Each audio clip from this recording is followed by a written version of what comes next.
Bismillahirrahmanirrahim. Assalamu alaikum. Today I'm going to present a topic which is language and social interaction. What role the language plays in our social interaction.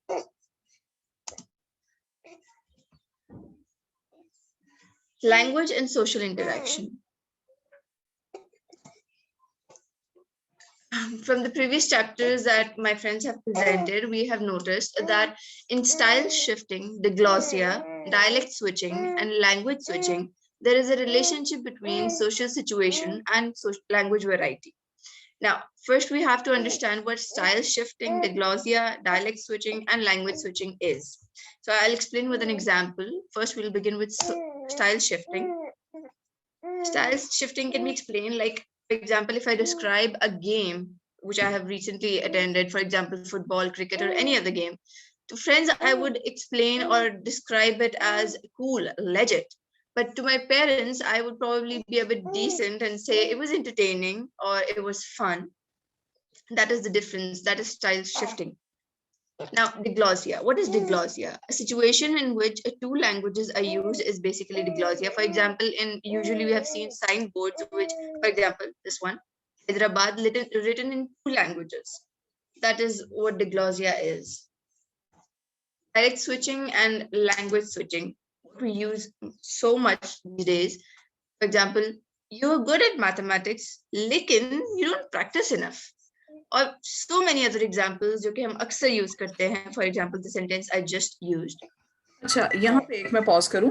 Aziza, diglossia ये नहीं है, ये तो code switching है जो आपने कहा कि इंग्लिश और उर्दू वर्जन ऑफ हैदराबाद में हम स्विच कर रहे हैं. डायग्लॉसिया जैसे पहले भी बताया था कि diglossia is the higher and lower version of the same prestige की डिफरेंट होती है, पर एक ही लैंग्वेज के दो वर्जन्स होते हैं. जैसे अगर हम कहें कि एक बड़ी अदबी उर्दू की एक फॉर्म जिसको रेख्ता वगैरह कहते हैं वो, और एक बिल्कुल colloquial form of the same language. This is basically what you're saying is you're switching between two languages. So इसको language switching, code switching कहते हैं. So there is a difference between diglossia and this. ठीक है, इसको clarify बाद में कर लेंगे, आप continue करें. Okay. Now, these kinds of shifting and switching are determined by social situation. According to social psychologists. Sorry, determined, not determined. Determined. Determined. Okay. Just a minute.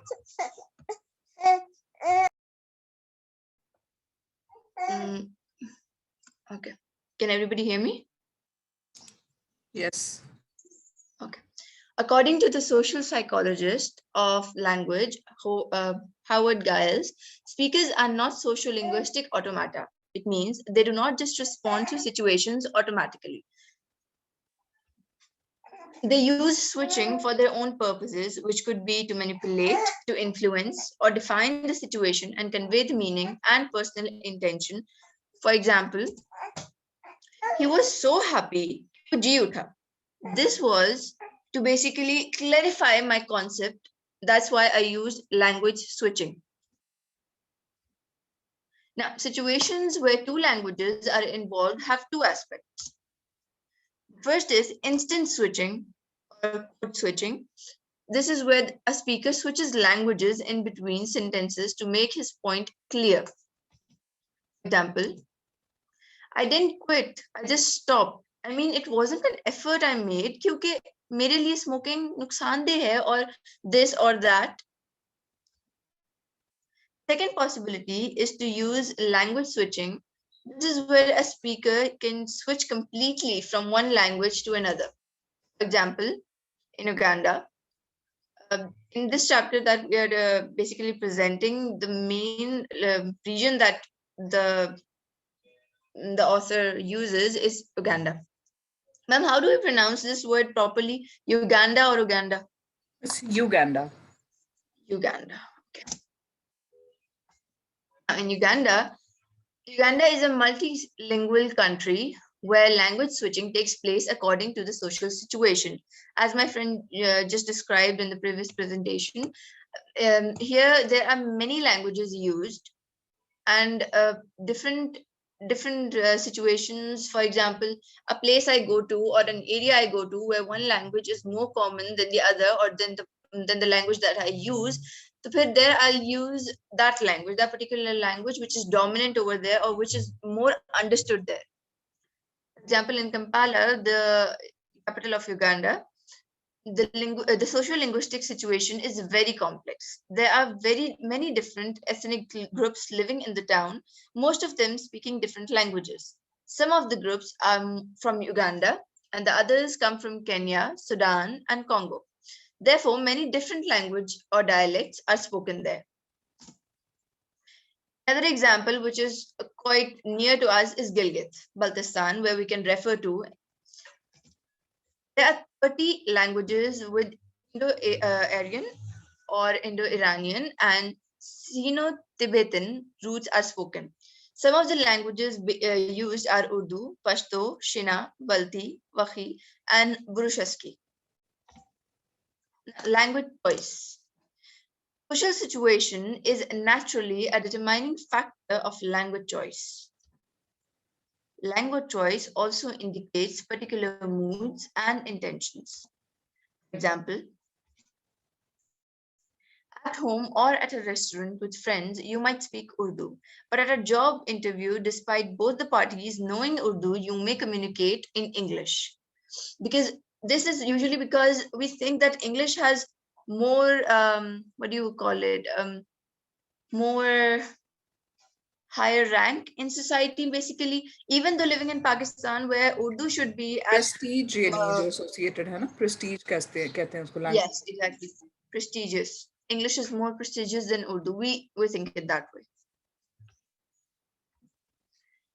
The study of the way in which a language is used is an important part of social linguistics.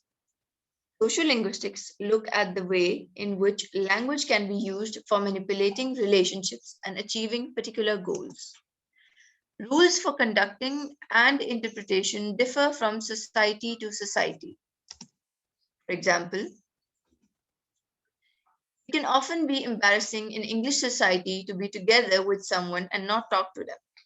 This is because language, in addition to being a means of communication or communicating information, is an important means of establishing and maintaining relationships with other people.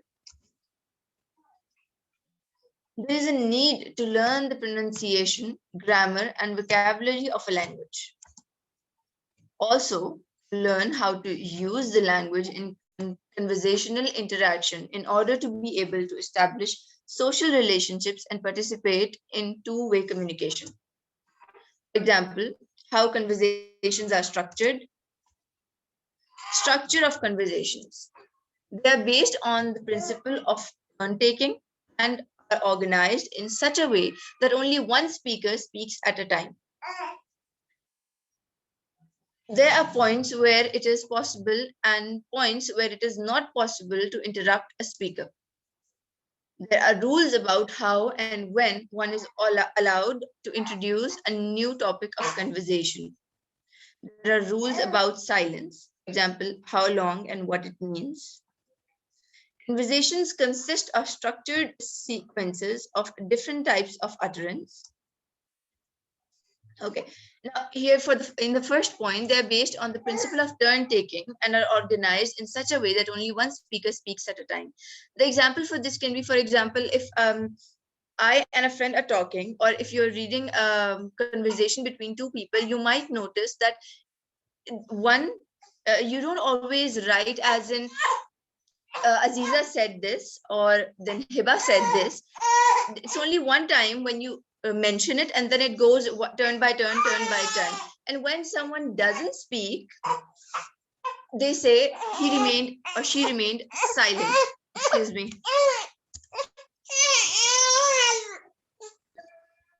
चलो record. As I was saying, turn taking is, for example, two of us are speaking. We would not mention, if writing or even describing it, we would not say again and again, ji Falan banda said this, Falan banda said this, again and again, again and again. We know that if one is speaking, then obviously the next sentence is the turn of the other person. So we can assume that is the other person speaking, and when the in between the turn one person remains silent, then we mention that the particular person remained silent. That is what turn taking here is. Then there are points where it is possible and points where it is not possible to interrupt a person. Now, for example, a person is speaking, you can, there are points where you can interrupt and say, no, no, this was not the thing that you are actually trying to say, or this is not, you are not right, we can interrupt. But there are certain scenarios, for example, it could be out of respect, or it could be any other reason where you cannot interrupt a speaker. There are rules about how and when one is allowed to introduce a new topic of conversation. For example, a person is saying, are you going to go to a holiday? You cannot answer as in, my favorite color is blue. You obviously have to answer the question that the person asked, and you cannot change the topic to a color instantly. You have to understand, and you have to first let the first topic be done, and then you can move to another topic. Then there are rules about silence. For example, how long and what it means. For example, a person asks you, how are you? You say, I'm fine. And then if you're silent and the other person is also not speaking or asking any other question or not starting another topic, it would become awkward for you. So there are rules about how much silent you need to remain and how long the pauses can be. Then the conversations consist of structured sentences of different types of utterance. We would discuss it further. Conversations are organized so that questions are followed by answers. For example, have you written to John yet? No, not yet. Are you going to write? Yes, eventually. Another example is, how are you? I'm fine. What are you doing today? I'll study. Do you have an exam tomorrow? No, not tomorrow. Now, there are question and answer sequences get embedded in one another. For example, have you seen John yet? Is he back? Didn't you know? No, I didn't. He's back all